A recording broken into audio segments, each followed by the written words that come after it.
여기 어머님이랑 같이 와도 좋겠다. 아니, 우리 엄마 이미 왔다 갔어. 네? 그냥 끄네, 오빠. 아, 진짜 어머님이. 우리의 여행은 보통 낮의 이야기로 시작합니다. 어디를 볼지, 무엇을 찍을지, 어떻게 이동할지를 먼저 정하죠. 하지만 어떤 여행에서는 하루가 끝나는 방식이 달라지기도 합니다. 온천으로 떠나는 여행에서는 어느 순간부터 시작만큼이나 끝 또한 기다려지게 되는데요. 특히 오늘 함께 둘러볼 이곳은 시간이 흐르는 속도마저 다른 궤도를 따라온 느낌입니다.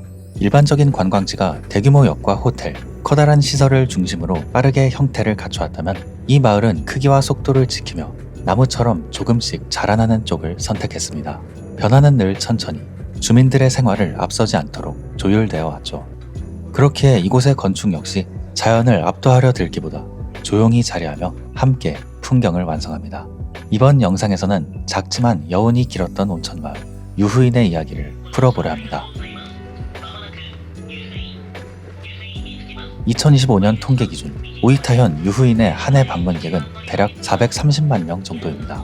그리고 이 중에서 당일치기로 오시는 분들의 비중이 숙박객의 비중에 비해 2배가량 많죠. 제가 다녀간 날 또한 단체 관광객 분들의 행렬이 밀물과 썰물처럼 드나들며 문전성시를 이루고 있었는데요. 그럼에도 불구하고 저는 플랫폼에서 잠깐 동안 시간을 보내시는 것을 추천드립니다. 물론 유후인역에 도착하면 처음엔 이곳이 그리 특별한 역처럼 느껴지진 않을 수도 있습니다. 흔히 생각하는 관광지풍의 이미지는 없고 동선은 단순하니 사실상 역이 아닌 캐노피에 가까운 수준이죠. 대신 플랫폼에 서 있으면 자연스럽게 바깥 풍경이 먼저 눈에 들어옵니다. 산의 능선, 하늘의 밝기, 그리고 역을 가로지르는 바람까지. 조금 감성에 취해보자면 이 역은 시선을 빼앗는 공간이라기보다 주변을 보게 하는 공간에 가까웠습니다. 그리고 이는 사실 유후인이 마을 전체에서 말하고자 하는 핵심이기도 합니다. 이 역을 설계한 이는 오이타현 출신의 건축가 이소자키 아라타. 그는 이 핵심을 계승하기 위해 유후인의 발을 들이는 방문객의 경험이 끊기지 않도록 역을 설계했습니다.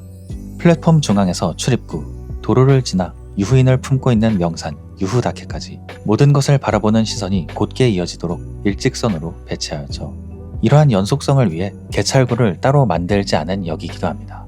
이분이 여기에 얼마나 진심이었냐면 설계 당시에는 건축물의 대칭마저 포기했을 정도입니다.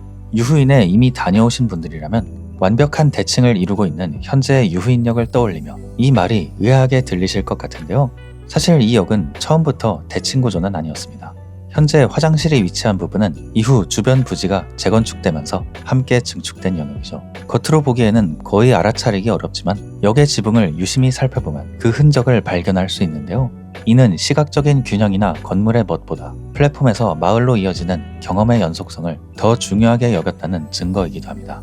물론 보시다시피 제가 방문했을 당시에는 여기 공사 중인 관계로 아쉽게도 이 흐름을 온전히 체감할 수는 없었는데요. 하지만 유후인을 찾으신다면 일정이 허락하는 선에서 잠시 역에 머무르시기를 권하고 싶습니다. 서두르지 않고 천천히 마을로 걸어 나오는 그 순간부터 유후인의 시간이 시작되기 때문입니다.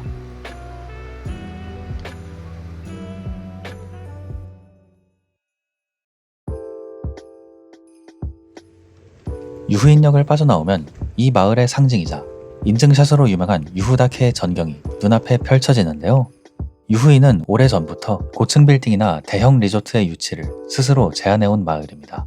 덕분에 낮게 깔린 경관 사이로 별도의 전망대 없이 유후다케를 어렵지 않게 마주할 수 있죠. 이 풍경을 역 앞보다 좀 더 조용하게 바라볼 수 있는 장소가 있는데요.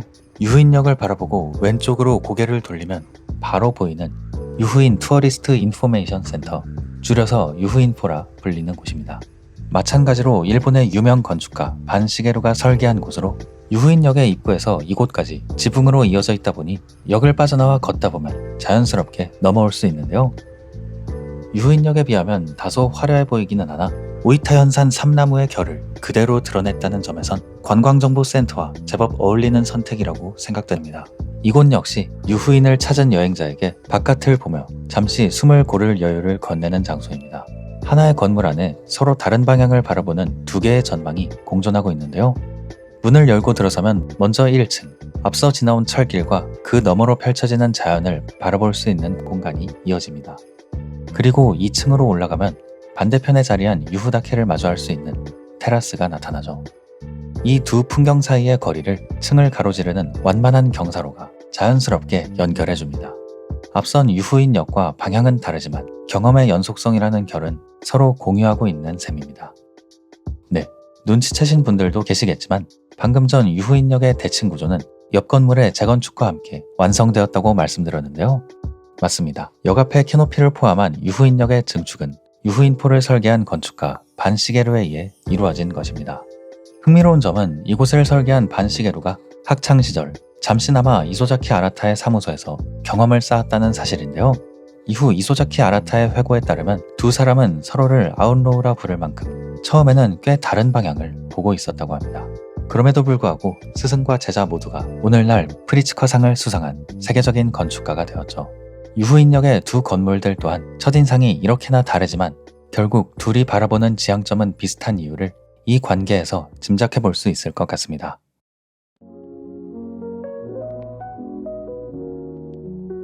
이제 유후인포를 빠져나와 역 앞의 길을 걸어볼까 하는데요. 오늘날 유후인을 구성하는 주요 관광지는 유후인의 한가운데를 가로지르는 상점과 유노츠보 거리를 따라 형성되어 있습니다. 물론 이곳도 좋지만 저는 이 길보다는 조금 안쪽에 위치한 오이타천을 따라 걸어보시는 것을 추천드리는데요. 관광지와 그리 멀지 않으면서도 지금까지 말해온 유후인의 정취를 그대로 느낄 수 있는 곳이기 때문입니다. 오이타천은 유후다케를 발원지로 하여 오이타 평야를 지나 베프만까지 흐르는 그야말로 오이타현의 형성과 생활의 기반이 되는 소중한 하천인데요. 때문에 이곳 유후인에서도 예로부터 생활의 기점이 되었고 주변으로는 오래된 전통을 지닌 료칸부터 현대적 감각을 담은 숙소나 주택을 다양하게 구경할 수 있습니다. 그러다 보면 어느덧 유후인이 품은 또 하나의 랜드마크 길린코 호수까지 도착하게 되죠. 이쯤에서 점심 먹기 좋은 곳을 한 군데 소개해드릴까 하는데요. 바로 길린코 호수와 가까이 접해 있는 일본식 레스토랑 유노다케안이 되겠습니다. 유후인에서 100년이 넘는 역사를 자랑하는 료칸 가메노이 별장이 소유한 공간으로 가메노이 별장은 앞서 잠깐 언급했던 유후인의 파란만장한 역사에 앞장섰던 산 증인 같은 료칸인데요. 예약 손님 위주로 운영되고 있기 때문에 되도록이면 방문 전에 전화로 예약을 할 필요가 있지만 유후인에서 숙박하시는 분들이라면 머무는 숙소에 문의하시면 친절하게 예약을 도와주실 겁니다. 길린코 호수 가까이에 있긴 하지만 주변과는 한꺼풀 거리를 두고 있다 보니 마치 호숫가보다는 말 그대로 유후인의 숲속에 있는 아늑한 별장에 온 듯한 느낌이 나는데요.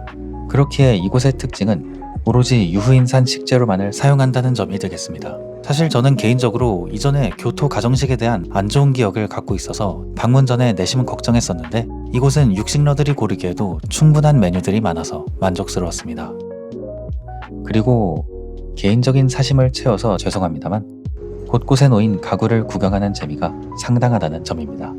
유후인의 인간 문화재가 만든 공예품에서부터 20세기를 대표하는 모더니즘 가구까지 너무나도 조화로운 인테리어를 보여주는데요. 당일치기 일정이라면 솔직히 좀 부담스러우실 수 있지만 여유있게 유후인을 둘러보시는 분들께는 꼭 추천드리고 싶은 장소가 되겠습니다. 이렇게 길린코 호수까지 구경하셨다면 앞서 지나온 오이타천을 되돌아가 다음 목적지를 소개드릴까 합니다. 방금 전 오이타천을 따라 현대적 감각을 품은 건물 또한 존재한다고 말씀드렸는데요. 이를 유념하면서 걷다 보면 별안간 불에 그을린 듯한 그러나 초연하게 서 있는 건물을 마주할 수 있습니다. 불안정함마저 받아들인 채 버티고 있는 모습을 보면 이곳에 대한 호기심이 더욱 증폭되죠. 아마 반대쪽의 유노츠보 거리를 통해 다니시는 분들은 이렇게 멀리서나마 이 건물을 보셨을 텐데요. 이곳이 바로 이번 유후인에서의 마지막 목적지가 되는 건축가 구마겐고의 코미코 아트 뮤지엄 그리고 코미코 아트 하우스입니다. 이름에서도 알 수 있듯 이곳은 미술관과 숙박시설이 결합된 장소입니다. 가운데 통로를 기준으로 왼편이 미술관, 오른편은 객실로 구분되어 있지만 둘이 같은 환경을 공유하며 느슨하게 나뉘어 있는 것이 특징이죠.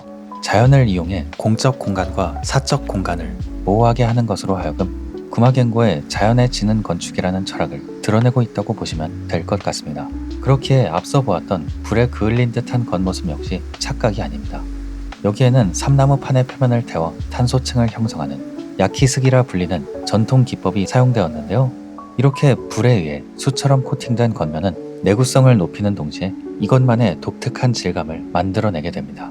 덕분에 무채색의 건물들 사이에서도 유독 눈에 띄는 존재감을 드러내고 있죠.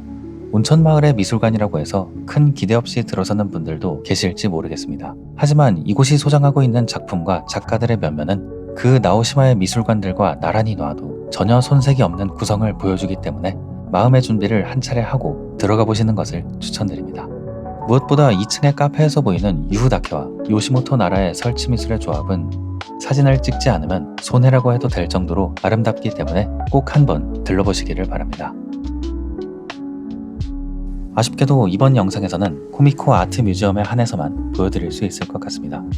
옆쪽의 코미코 아트하우스는 한 동씩 늘어선 독채 숙소라고 하는데요. 미술관이 이 정도로 아름다우면 옆쪽의 숙소는 얼마나 아름다울까요? 그리고 이런 데는 대체 누가 들어갈까요?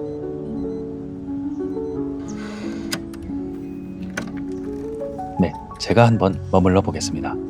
다음 영상에서는 코미코 아트하우스에서 건축가 구마 겐고가 그리는 유후인과 일본의 건축에 대해 한층 더 들여다보려 합니다. 끝까지 봐주신 모든 분들께 정말 감사드립니다. 다 여러분들 덕분입니다. 그럼 또 오겠습니다.